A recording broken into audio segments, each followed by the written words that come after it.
Bem-vindos ao Observatório da Imprensa. A prisão dos réus na Ação Penal 470, o conhecido Mensalão, foi espetacularmente exibida na mídia, principalmente na mídia eletrônica. O fato que ainda ganha espaço na imprensa também foi destaque nos jornais estrangeiros. Para analisar o assunto, convidamos o colunista da Folha de São Paulo, Jânio de Freitas, o diretor da sucursal do Estado de São Paulo, Marcelo Beraba, e o articulista da Folha, Marcelo Coelho. Veja agora como a mídia foi destaque nesta semana.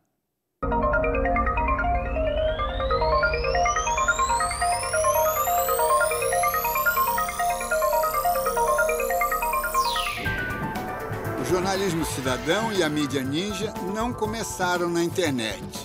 São muito mais antigos. Há exatos 50 anos, Abraham Zapruder, o imigrante russo, dono de uma confecção de roupas em Dallas, admirador incondicional do presidente Kennedy, resolveu filmar a carreata do seu ídolo quando passava perto da sua loja. Subiu num parapeito do jardim e, com uma pequena câmera de 8mm Bell & Howell Zoom-Matic, produziu o mais importante filme amador da história americana e uma das principais evidências sobre o assassinato do presidente americano. Com 486 quadros em Kodachrome e apenas 26 segundos de duração, registrou a terrível sequência com os 2 tiros disparados por Lee Oswald. Zapruder, sua devoção e sua câmera representam o reverso do ódio e do ressentimento numa página negra da história americana. A novela é ruim, complicada e simplória como todas.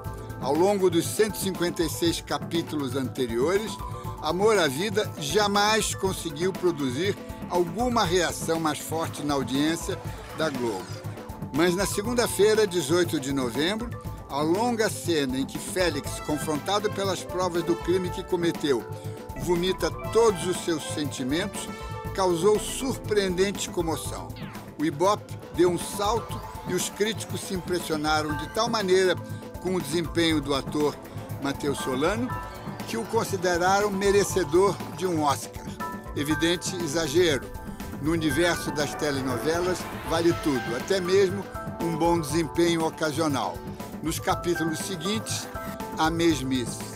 Mas quem levou o Oscar da TV, o Emmy, foi a divina Fernanda Montenegro, pelo desempenho no especial Doce de Mãe.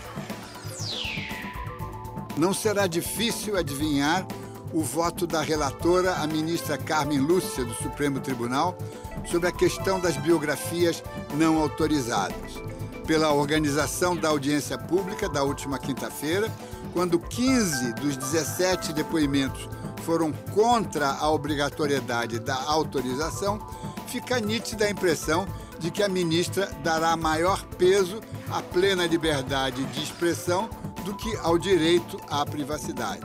Mesmo porque, além das 3 estrelas da música popular e das 2 empresárias, tornou-se quase impossível mobilizar mais defensores da absurda proibição. A unanimidade pode ser burra, como dizia Nelson Rodrigues, mas a maioria é sempre sábia. Ele se diz de esquerda e anarquista. Justifica o atentado contra a redação do diário Libération como protesto contra o complô fascista articulado pelos bancos e pela mídia. Antes de ser preso, o argelino escreveu uma carta em que denuncia a manipulação das massas pela mídia e depois tentou matar-se. Não conseguiu. Envolvido em outro atentado terrorista há quase 10 anos, o paranoico militante certamente não sabia que o Libération é um jornal assumidamente de esquerda. O delírio político produz essas coisas. Você já pode participar do debate ao vivo com a sua pergunta através do telefone ou de nossas redes sociais no site do Observatório da Imprensa. Apesar dos 50 anos decorridos entre os 2 fatos, há um ponto para onde convergem a prisão de alguns réus da Ação Penal 470, conhecida como Mensalão, e o assassinato do assassino do presidente Kennedy, em Dallas. Lee Oswald foi morto ao ser apresentado pela polícia aos jornalistas logo após a sua prisão. Na confusão armada pela legião de repórteres, fotógrafos e operadores de TV que circulavam livremente pelo recinto da delegacia, o assassino Jack Ruby aproximou-se do acusado e o matou a queima-roupa. No relatório da comissão de inquérito presidida pelo então presidente da Suprema Corte, Earl Warren, consta expressamente uma severa crítica à complacência da polícia de Dallas ao expor desnecessariamente um suspeito entregue ao Estado para ser julgado. Aprovado o relatório Warren, mudaram drasticamente os procedimentos policiais e carcerários americanos no tocante à presença da imprensa em detenções, em julgamentos e na transferência de presos. O circo judicial foi desmontado nos Estados Unidos, mas não aqui. No feriadão da Proclamação da República, a mídia apostou forte na cobertura da apresentação dos principais acusados do mensalão. A imagem de um figurão algemado ou atrás de alguma grade compensaria qualquer custo. Mas não é assim que funciona uma democracia. Nos tempos da Inquisição, o ponto alto das execuções era o alto da fé, o desfile dos penitenciados. Os condenados infringem leis, mas têm direitos que, se não forem respeitados, tornam inútil o aparelho judicial. Ao lembrar os 50 anos do assassinato de John Kennedy, nossa mídia deveria lembrar também o carnaval que produziu a execução sumária do seu assassino. 8 anos depois do escândalo do mensalão estourar, o Supremo Tribunal Federal decidiu que os condenados na Ação Penal 470 devem começar a cumprir as penas imediatamente. O tribunal deliberou pela formação progressiva da coisa julgada, reconhecendo a existência de capítulos autônomos do acórdão condenatório, que são suscetíveis de execução imediata, não obstante a interposição de embargos infringentes em relação a outros capítulos, nos quais tenham obtido pelo menos 4 votos. Dos 25 réus considerados culpados no esquema de pagamento a parlamentares em troca de apoio no Congresso Nacional, 12 tiveram a ordem de prisão expedida. Ex-dirigentes do PT como José Genuíno, José Dirceu e Delúbio Soares e o operador do esquema, o publicitário Marcos Valério, se entregaram às autoridades. O ex-diretor de marketing do Banco do Brasil, Henrique Pisolato, fugiu para a Itália e é considerado foragido. A determinação do Supremo ocorreu durante o feriado de 15 de novembro. Os condenados foram enviados para presídios em Brasília e as prisões tiveram amplo espaço na mídia nacional e internacional.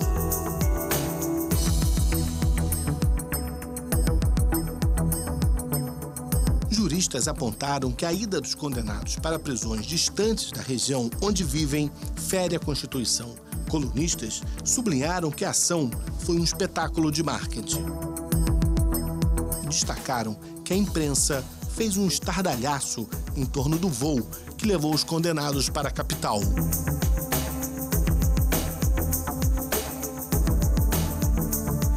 Intelectuais e petistas lançaram um manifesto com mais de 140 assinaturas, condenando o assodamento e a ilegalidade das prisões. Para eles, o desfile aéreo teve forte apelo midiático. O texto também ressalta que a solução da ida dos condenados para Brasília poderia colocar em risco a saúde do deputado José Genuíno, operado recentemente de um sério problema cardíaco. Pouco depois de chegar ao complexo penitenciário da Papuda, Genuíno sentiu-se mal e foi hospitalizado. O deputado já teve alta e fará o tratamento fora da cadeia.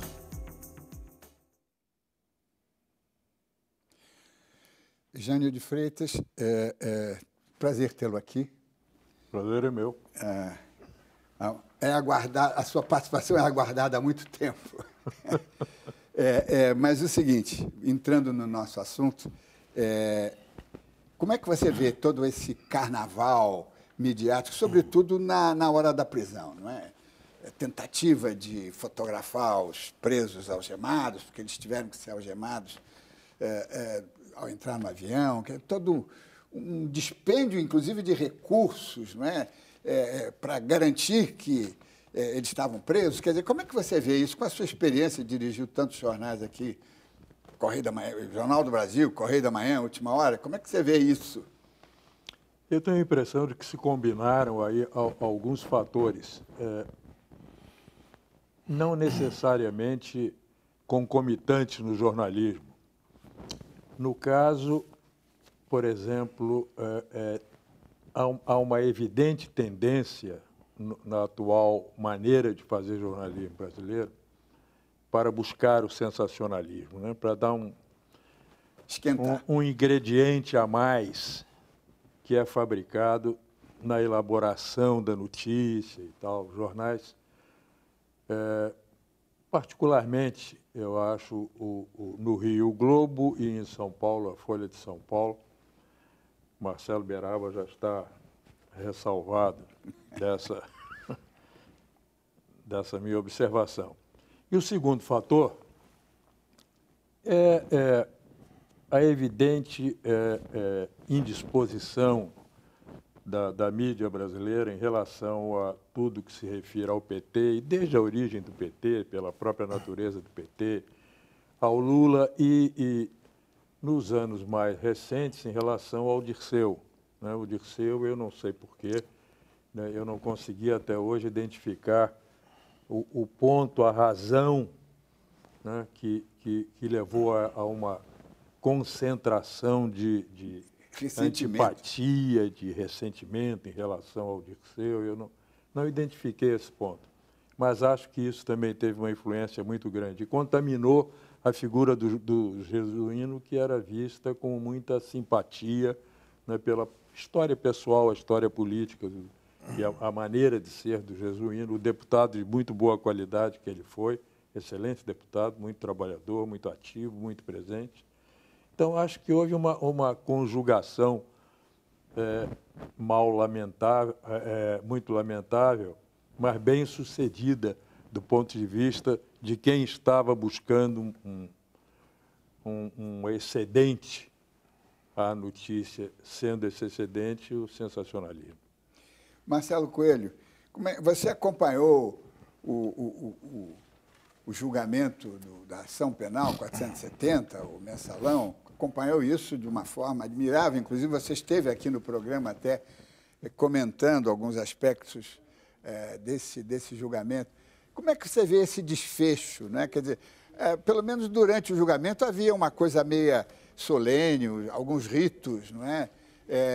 Com alguns deslizes. De vez em quando, os bate-bocas faziam esquecer que estávamos diante do Supremo Tribunal Federal. Mas esse finalzinho aqui foi uma coisa um pouquinho circense. Como é que você vê isso? E se você concorda com isso? Né? Não, olha, eu acho que circense é uma palavra muito forte e pode ser aplicada ao próprios bate-bocas que houve durante a sessão. Quer dizer, há momentos ali que havia mesmo uma troca de insultos entre os ministros que também constituíram um espetáculo, involuntariamente ou não, e aí a própria imprensa não tem culpa nenhuma do espetáculo que se produziu ali na própria sala do plenário. O que eu vi de mais espetacular nessas cenas da prisão não foi nenhuma cena do Genuíno ou do Zé Dirceu algemados, mas a cena dos dois com o braço levantado numa demonstração de combatividade, de convicção. E o que os jornais publicaram nas primeiras páginas foi aquela foto do Genuíno com o braço levantado, o punho cerrado, uma foto que, se o jornal fosse a favor do Dirceu e do Genuíno, não teria sido diferente. Beraba, como é que você está em outro jornal, não é? E a sua visão, trabalha aqui no Rio de Janeiro, como é que você vê isso aqui? Ver esse episódio todo e os seus desdobramentos, porque a coisa ainda tem todo um bate-boca agora entre duas instâncias, né? O presidente do Supremo e o o juiz de execuções penais, não é? Como é que você está vendo todo esse negócio, Diniz, eu tento distinguir, e quando você me convidou para vir aqui, eu tentei rever esse material todo, eu tento distinguir o seguinte, o que é da imprensa e o que é da própria Polícia Federal e o que é do próprio STF. A questão do aparato todo, que alguns entenderam como uma tentativa de humilhação, outros entenderam como procedimentos corretos no caso de uma prisão, nós já tínhamos vivido situações antes que não com o PT, mas quando o Maluf foi preso e tinha televisão em cima na prisão dele, quando o Jader Barbalho foi preso e tinha televisão, já houve essa crítica séria de que havia um procedimento ali da Polícia Federal que ele sim estava, de alguma maneira, expondo indevidamente aqueles prisioneiros, como foi agora no caso do PT. Então, a escolha do dia, de uma certa maneira, também facilitou uma cobertura intensiva. Você não tinha notícia, era um dia praticamente... Era um feriado praticamente sem notícia. Isso não significa que excessos, enfim, e qualquer coisa não deva ser criticado. Agora, no caso dos jornais, nessa cobertura específica que eu reli, eu achei que houve uma cobertura ponderada. Essa página que se refere ao Marcelo, dos dois, no caso do Estadão, a gente fez um pandan ali, um do lado do outro, os dois de braço erguido, é uma página que tem uma leitura, era uma manchete neutra, e era uma página que tinha uma leitura de, olha, eles estão expondo o que eles querem dizer, né, a mensagem que eles querem passar. E eu acho que também tem um outro fator que é importante a gente ver, que é a própria transformação em espetáculo da política, independentemente da mídia ou por causa da mídia, mas quer dizer, quando o Dirceu e o Genuíno fazem esse gesto, eles estão fazendo um gesto para serem fotografados, para serem filmados, para ser exposto. Então, eu acho que tem o caso da Polícia Federal, tem o caso do STF, tem o caso nosso da imprensa, e na imprensa distinguir um pouco como é que foi o televisionamento, que eu acho que em alguns momentos a crítica nossa maior é em relação à televisão, mais do que os jornais, mas a minha impressão, relendo os jornais desse período agora, é que houve uma preocupação em uma cobertura a mais neutra possível, ou mesmo essa discussão que o Jânio colocou, que você colocou ali, das pessoas de juristas considerarem ou as prisões ilegais ou feitas, né? Houve também juristas e advogados importantes considerando de outra maneira, né? E acho que os jornais tentaram refletir isso. Né? O Jânio quer fazer um reparo, mas eu vou pedir licença ao Jânio para fazer um breve intervalo e voltamos daqui a pouco.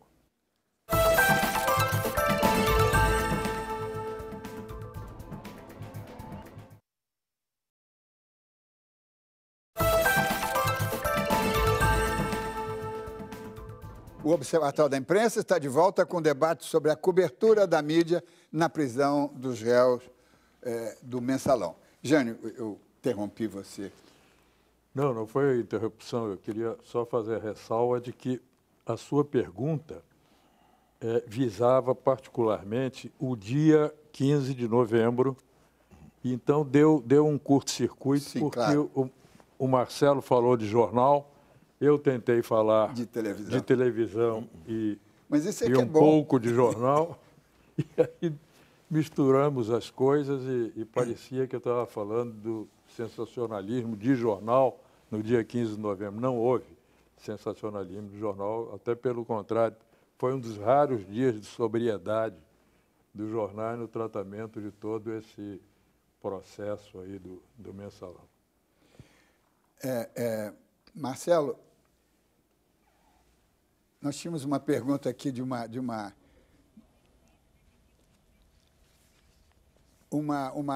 telespectadora, nos pergunta pelo Facebook, qual é o tipo, qual é a influência dessa cobertura sobre a opinião pública? Essa cobertura mais, digamos, forçada, mais barulhenta, mais sensacionalista?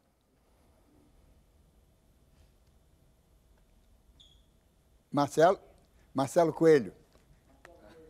Então, eu acho que a opinião pública tem uma certa sede sanguinária. Isso tem com relação a qualquer político que esteja em maus lençóis. Eu acho que houve excessos da parte de alguns articulistas, de alguns comentaristas, e houve uma divisão da opinião pública, de certa forma, né? Quer dizer, a gente recebe muita gente, muitas cartas, muitas manifestações considerando, insistindo na tese de que não houve escândalo nenhum, primeira tese. Segunda tese, que houve, mas ela é igual aos outros, e o PT não fez coisas diferentes do que outros fazem. E terceira tese, que o escândalo do PT é maior do que o dos demais candidatos. Eu acho que há uma divisão forte aí. Se houvesse um poder específico da imprensa para influenciar a opinião pública numa só direção, eu tenho a impressão que a opinião pública tem se mostrado mais diversa do que se costuma acreditar nesse tipo de avaliação. A pergunta foi da Maria Adelaide Silva, pelo Facebook, eu não dei o nome da nossa telespectadora. Marcelo Beraba, agora você não acha que já estava na hora da imprensa começar a esquecer, digamos, tratar o público que lê jornal, que é um público especial, é um público alfabetizado, que resiste à tentação da internet, não sei o quê, de tentar dar uma cobertura mais equilibrada, menos barulhenta, não é? Menos ruidosa, mas com mais conteúdo, com mais avaliações, né? Com mais reflexões também, né? Então fica tudo muito assim, é um jogo de lealdades, né? Forçado, né? A imprensa leal a certos princípios e tentando confrontar a lealdade da classe política com seus princípios, e fica um negócio em que a imprensa não cumpre o seu papel de mediação, não é? De explicação. Como é que você vê isso? Olha, Dines, eu acredito. Eu acho que nós fazemos um esforço muito grande nessa direção que você aponta. Tanto no caso do Estadão, como no caso da Folha, e você tem um contraditório dentro das coberturas, que é uma tentativa de você trazer o que o Marcelo Coelho se referiu, as várias opiniões que estão na sociedade. Há um esforço grande disso e há um esforço também grande de reflexão. Se você pegar a sequência das coberturas, você vai ter muitos artigos de pontos de vista diferentes, tentando pensar com alguma profundidade sobre o que vem acontecendo. Então, a minha sensação é que há um esforço grande nesse sentido. Mesmo agora, não tem como a gente se afastar completamente de um fato político tão forte, tão relevante como esse. Seria um absurdo imaginar que a prisão, seria o contrário do exatamente, jornalismo. que a prisão deles nesse momento fosse tratado como uma coisa normal, corriqueira, usual. Não é usual, não é corriqueira e tudo mais. Isso não significa que deva acontecer vamos assim, humilhações, nada disso. Agora, no mesmo período que nós estamos tratando, os jornais tiveram que tratar de outros casos igualmente importantes. E trataram, na minha opinião, trataram bem também. O caso, por exemplo, dos Estados Unidos com o Irã, o acordo dos Estados Unidos com o Irã, tirou o mensalão da manchete dos jornais. O caso agora imagino que, por exemplo, esse documento do Papa de hoje, amanhã vai ter imagino que vai ter amanhã uma repercussão imensa, não é isso? E que também o leilão dos aeroportos. Então, há uma atenção muito grande naquele dia, maior ainda, por se tratar de um feriado, e um feriado, por definição, não tem notícia. Agora, ao longo da semana, houve um esforço muito grande em relação ao Pisolato, né, saber o que de fato aconteceu com o Pisolato. Houve um acompanhamento grande do caso Genuíno pelas circunstâncias dele. Humanitárias. E do caso Zé Dirceu, por se tratar de um símbolo realmente do partido, do momento, do período, primeiro mandato do Lula. Então, eu acho que há um esforço grande nessa direção que você aponta. Pode ser que a gente não esteja conseguindo fazer exatamente como você gostaria, mas nós nos esforçamos para isso. Não, eu não gostaria, não estou aqui, aqui não é um tribunal, a gente tenta trazer as questões profissionais para o público, que é quem decide o que é bom jornalismo ou não é. Mas o problema é o seguinte, algumas penas vão demorar alguns anos, né? Então, será que nós vamos ter que acompanhar diariamente? Eu acredito que não. Eu acho que haverá uma curiosidade em relação a alguns desdobramentos durante algum tempo ainda, né? Vai haver. Como é que eles vão exercer o regime semiaberto? Eu acredito que durante algum tempo vai haver uma curiosidade da população, uma curiosidade da opinião e da imprensa de acompanhar isso, né? Mas eu acho que também, nós temos ano que vem o mensalão, ou mensalinho dos tucanos, não é isso? Nós temos uma eleição presidencial e estaduais importante, não é isso? E temos uma Copa do Mundo.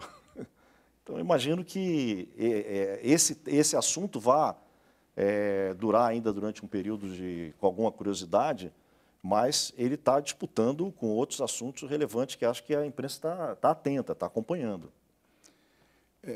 Jânio, você acha que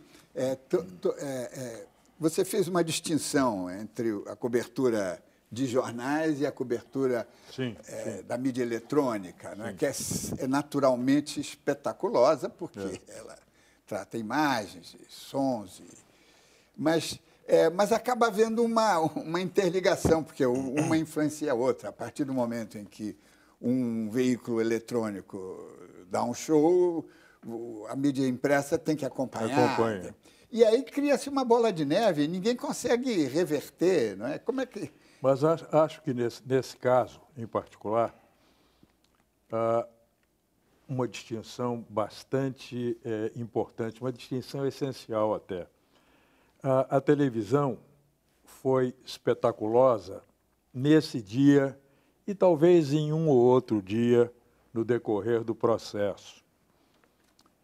Com bastante razão para isso, porque era realmente uma coisa espantosa, de repente, estar aquele grupo de pessoas de classe social e de inserção política muito elevada e, enfim, aquele grupo sendo levado para a cadeia, avião da Polícia Federal, aquela coisa toda.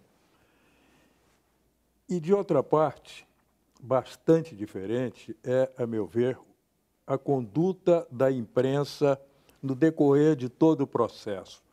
O que eu quero dizer é o seguinte, a televisão fez uma cobertura, digamos, própria, ainda que talvez exagerada, talvez desnecessariamente excessiva, não sei,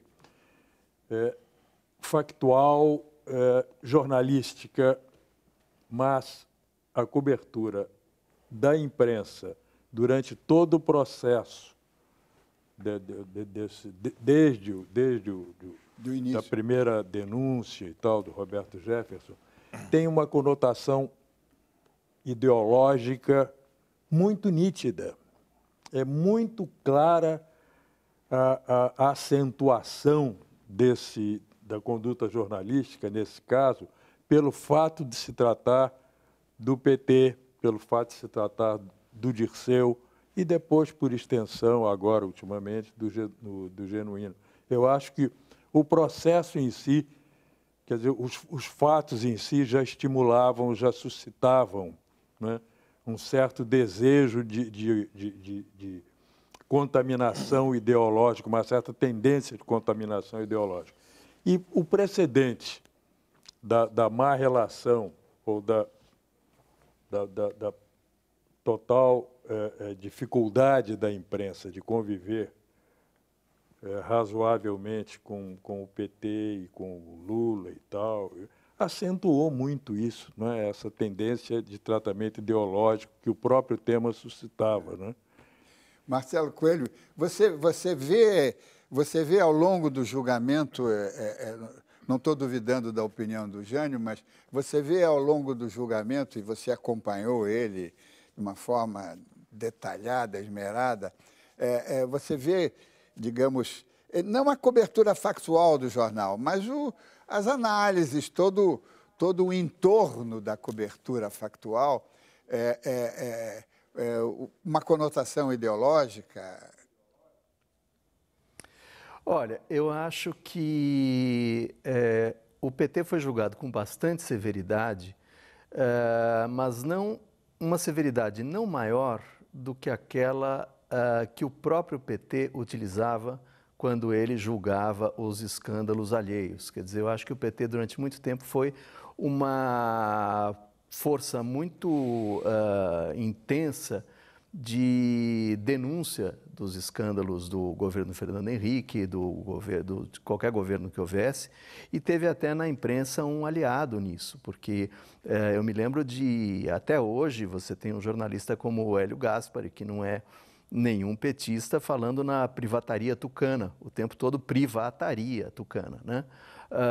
Os jornais, apesar de uma proximidade ideológica e doutrinária com teses de privatização, por exemplo, e com várias teses do próprio governo do Fernando Henrique, tiveram muito prazer, eu diria, em mostrar aqueles grampos em que havia discussões internas e secretas sobre quem devia privatizar o quê, os apelos de Sérgio Mota. Eu não acho que Sérgio Mota, por exemplo, seja uma pessoa que tenha sido tratada com muita delicadeza pela imprensa, e era um cara, um dos caras que fizeram a privatização tucana. O que o PT fez durante todo esse tempo foi ser implacável em tomar qualquer denúncia como a mais absoluta verdade. E quando a gente viu o PT envolvido em coisas que não eram apenas meras denúncias, mas estava envolvido em coisas que se comprovaram, a meu ver, bastante graves, o PT foi tratado, provou do próprio remédio. Então, eu não consigo achar, embora eu reconheça como Jânio que exista uma inclinação doutrinária dos grandes jornais contrária às teses que o PT defende, eu não acho que em casos de corrupção ou de denúncias tenha havido uma severidade, uma violência especial em se tratando de um partido que era especialmente violento quando atacava os outros também. Marcelo Beraba, tem um telespectador, Moisés Santos, de Itapetinga, da Bahia. Ele pergunta uma situação que é interessante esclarecer para os nossos telespectadores. Como fica a situação do repórter, ou do jornalista em geral, que não concorda com o direcionamento da empresa jornalística para o qual trabalha? Olha, bom, é uma boa questão mesmo. Eu vou dizer a minha experiência, né? A minha convivência com os repórteres e tudo mais. Que não é pequena, é longa. De convivência. Eu acho que todo repórter tem a obrigação de expor suas divergências. Isso. E todo editor tem a obrigação de expor as suas razões pelas quais ele está querendo uma pauta, está querendo direcionar uma pauta. O meu procedimento é de ouvir o repórter. É possível que as objeções dele façam sentido. É possível que não façam sentido e você vai ter uma discussão.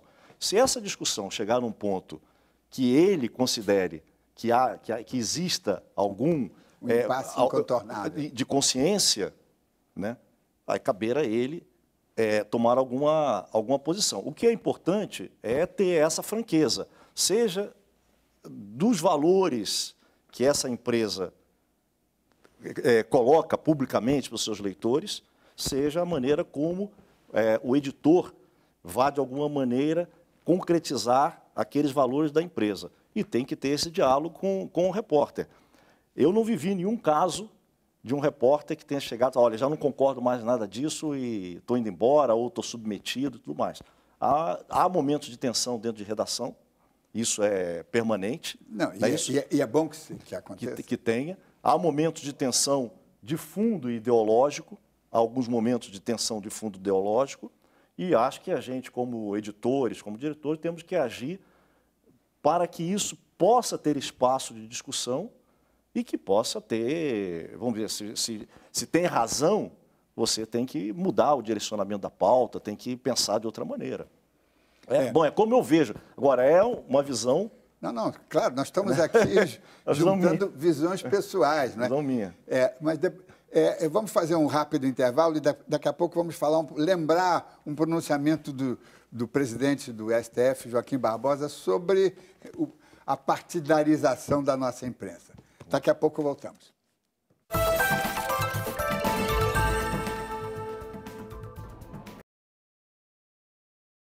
Estamos de volta com o Observatório da Imprensa e hoje debatemos a tentativa de espetacularizar a prisão dos réus da ação 470, o popular Mensalão. Marcelo Coelho, você queria fazer uma ponderação sobre a pergunta do nosso telespectador. Não, é rápido. A pergunta sobre como é que fica o jornalista quando a direção do jornal pretende impor uma linha que o jornalista não advoga ou não tem concordância. Eu acho que esse problema existe, claro, e fica muito ruim a situação do jornalista quando isso acontece, mas eu diria que uma parte disso talvez pudesse ser minimizada se houvesse mais atenção e mais cuidado com o contraditório. Eu acho que é um tema que tem voltado aqui, e especialmente nesses últimos dias, com relação ao sim ou não, de que se o Joaquim Barbosa estava abusando dos poderes ao mudar o juiz encarregado da execução da pena do Zé Genuíno. O problema é o seguinte, a maior parte das vezes você tem a notícia e o chamado outro lado, a ponderação, a opinião divergente é muito mal dada e muito mal explicada. Muitas vezes a questão é até de falta de explicação, porque nesse caso, por exemplo, da substituição do juiz da vara de Brasília, a notícia é mal dada, a gente não entende, a gente não conhece os argumentos o suficiente para ter uma opinião mais aprofundada sobre o caso. E na maior parte das chamadas ou reais denúncias, dos escândalos, o lado do advogado, o lado do acusado, está sempre mal explicado, está sempre tratado de forma muito secundária e sem muita fundamentação. Então, aí eu acho que quase que um problema técnico do jornal é poder dar um tratamento realmente ponderado, pausado, demorado sobre esses casos todos, porque senão vira mesmo um espetáculo de denúncia. Jânio Freitas, quer dizer, é isso que eu ia me referir, a opinião do presidente do STF, né, Joaquim Barbosa, que ele, numa conferência que fez na Costa Rica, se não me engano, ele mencionou que a imprensa brasileira é muito... ela não é neutra, ela não é diversificada, não é pluralista, aliás, ele usou essa expressão, e ela é muito inclinada à direita. Né? Quer dizer, e agora o Marcelo Coelho dá trabalha essa ideia melhor, dizendo que nós não sabemos, nossa mídia não sabe explorar o contraditório. Esse é o ponto. E acho que isso aí, essa foi a questão central no tratamento dado ao caso Mensalão desde o seu início.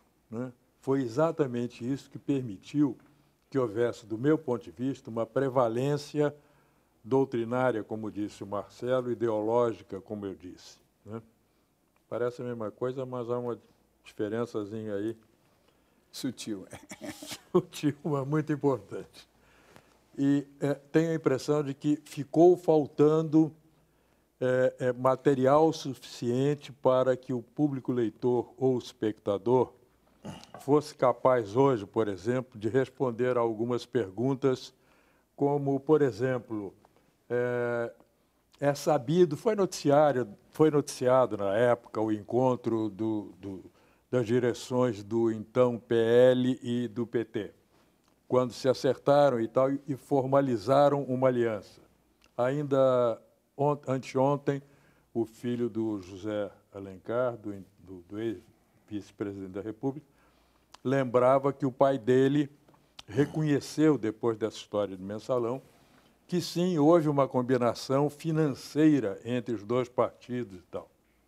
Como é que essa combinação financeira, isso que foi publicado tão claramente na época e depois reconhecido pelo próprio vice-presidente, como é que isso se transformou de um acerto eleitoral numa compra de votos criminosa no Congresso? Quem é capaz de responder essa pergunta? Nem jornalista até agora eu encontrei que pudesse responder. No entanto, assim está na denúncia feita pela Procuradoria-Geral da República, que, do meu ponto de vista, fez um mau trabalho de apuração e depois de depuração daquilo que apurou ou deveria ter apurado. Então, esse aspecto que o Marcelo levantou foi fundamental para que prevalecesse, enfim, más disposições em relação a pessoas, em relação a partido, o que não deveria ter acontecido, e contaminou também a visão que se possa ter, ou que alguns têm, eu, por exemplo, tenho, de que nem sempre, ou raramente, talvez, a condução do processo no Supremo Tribunal Federal se deu de maneira fria, equilibrada, sensata, madura, adulta e apolítica, como eu acho que deve se comportar um Supremo Tribunal Federal, ou como devem se comportar os integrantes de um Supremo Tribunal de Justiça, claro. De última instância, né? Marcelo Beraba, como é que fica, quer dizer, encerrado praticamente o julgamento, já estamos na fase finalíssima, não é? E um jornalista como o Jânio de Freitas, com a sua experiência, chega e levanta, digamos, aspectos que, ao longo do julgamento, não transpareceram na cobertura. Não é? Ele tinha posições muito claras, sempre teve posições muito claras, mas uma voz minoritária, quer dizer, e aí retomo a própria opinião do ministro Joaquim Barbosa, que diz que a nossa imprensa não é pluralista, ela não consegue, usando a expressão do Marcelo Coelho, ela não consegue administrar o contraditório. Essa é uma situação terrível, não é? No caso dos jornais, eu tendo a achar que você tem realmente, principalmente os grandes jornais, os jornais principais das maiores capitais, vamos dizer assim, tem algumas linhas editoriais muito parecidas. Mas acho também, e que é um pouco diferente hoje, onde o jornalismo, você ter uma linha editorial partidária, faz parte da história do jornalismo. Sim. Não é isso? Mas... Alguns, na minha opinião, evoluíram. Para outras pessoas não significa evolução, mas, na minha opinião, evoluíram para um modelo de jornalismo que tenta ser o máximo possível, não é isso, ponderado, equilibrado e trazer informações e opiniões diversas. No caso concreto dos jornais, eles tentaram se cercar de pessoas que pudessem ajudá-lo nas debilidades que eles tinham, nas deficiências que eles tinham. Não é isso? Daí porque todos os dias trouxeram Fundação Getúlio Vargas, USP, estavam presentes tentando levantar alguns aspectos do que o Jânio está colocando. O Jânio era uma voz, você tinha vozes diferentes ali dentro. Onde essa diferença, eu acho que é mais flagrante hoje dentro da imprensa brasileira, a diferença de, vamos dizer assim, de posições e de linhas editoriais, talvez seja nas revistas. É isso? Ah, bom, mas... Não, mas eu estou dizendo, quando você fala assim, não tem pluralismo, realmente, se você for pegar, vamos analisar, né? Como é que é a televisão? Você tem mais ou menos os jornais, telejornais, nos jornais, os grandes jornais têm linhas parecidas. Nas revistas você tem um fenômeno que foi diferente, não sei por que razões, razões econômicas e tudo mais, você tem, claramente, você pega hoje, nas bancas, no dia de hoje, como é que a Veja cobriu as prisões e como a Carta Capital cobriu as prisões, você tem realmente isso não acontece hoje nos jornais, mas os jornais tentam trazer para dentro essa discussão que o Jânio está colocando. No entanto, Marcelo Coelho, a Folha teve a clarividência e a experiência profissional de chamar um jornalista para acompanhar, que não é bacharel, né? Imagino que você não seja bacharel, para acompanhar o julgamento inteiro e, de certa forma, contrabalançar, digamos, a opinião técnica, jurídica ou bacharelesca, como vocês quiserem, dos outros jornais. Quer dizer, aí essa tentativa de despolarizar, eu acho que é extremamente positiva. Como é que você vê isso, Marcelo? Olha, eu tenho que te agradecer aí pelo convite da última vez também, essas coisas que falaram sobre o jeito que eu cobria aí o Mensalão. Mas, olha, o importante foi justamente que durante o processo, o fato do processo ser televisionado, permitiu justamente que todas essas contradições e opiniões divergentes aparecessem no próprio tribunal. Quer dizer, o Lewandowski dizia uma coisa, o Luiz Fux dizia outra. Então, o sujeito que está, o jornalista que está ali e mais ou menos conta, mais ou menos acompanha o que está vendo e conta o que assistiu, dá para você ter justamente aquilo que eu falei, que é a contradição e diversidade. Eu acho que coisa que houve no tribunal foi muita contradição e muita diversidade. Uns ganharam, outros perderam. Houve votações apertadas ou votações não tão apertadas. Mas mesmo a questão do que a defesa dos acusados dizia ser um acordo político envolvendo questões financeiras e o que se transformou depois em pagamento à prestação para deputados específicos encarregados de votar determinadas questões no momento em que aquelas questões foram postas em votação no Congresso. Isso foi muito discutido e com visões diferentes da defesa, da acusação, de vários juízes. Por mais que houvesse uma tendência do Supremo Tribunal em condenar aquelas pessoas, o fato é que até o Lewandowski, por exemplo, o Lewandowski não, mas até o Toffoli condenou o Zé Genuíno. Então, como é que é? Quer dizer, o Lewandowski, que foi certamente uma voz mais próxima dos argumentos da defesa, condenou o Genuíno. Quer dizer, o caso foi muito complexo e houve argumentos de todos os lados. O que importa, eu acho, é haver oportunidade da imprensa mostrar todas essas complexidades. O que foi permitido, não no momento da revelação do caso, mas graças ao acompanhamento desse julgamento pela televisão. Jânio de Freitas, estamos chegando ao finalzinho do programa, mas queria ouvi-lo para concluir. Como é que o caso está encerrado, quer dizer, praticamente encerrado? Como é que a imprensa está nesse pós-mensalão? Ela ganhou respeitabilidade, credibilidade. Como é que você vê isso? 1 minuto. Olha, eu tenho a esperança de que a imprensa venha fazer um balanço do trabalho dela, ainda que não formal, né, mas dentro das redações e tal, haja algumas discussões a propósito. Mas francamente, eu não sou otimista quanto a resultados muito positivos, porque já houve outras experiências equivalentes a essa e o avanço foi muito lento quando houve. É claro que tem havido avanço em muitos aspectos e em outros a imprensa vive um processo de retrocesso, sobretudo retrocesso técnico, muito profundo, muito intenso e muito perigoso. Nós chegamos ao final deste programa. Eu quero agradecer a presença aqui no Rio de Janeiro dos mestres, jornalistas Jane de Freitas, Marcelo Beraba, e em São Paulo, do articulista e hoje jurista, não é? Marcelo Coelho. No próximo programa vamos tratar da questão da acessibilidade no país que vai receber grandes eventos esportivos. E lembre-se, assistindo ao Observatório da Imprensa pela TV, pelo rádio ou pela internet, você nunca mais vai ler jornal do mesmo jeito. Boa noite.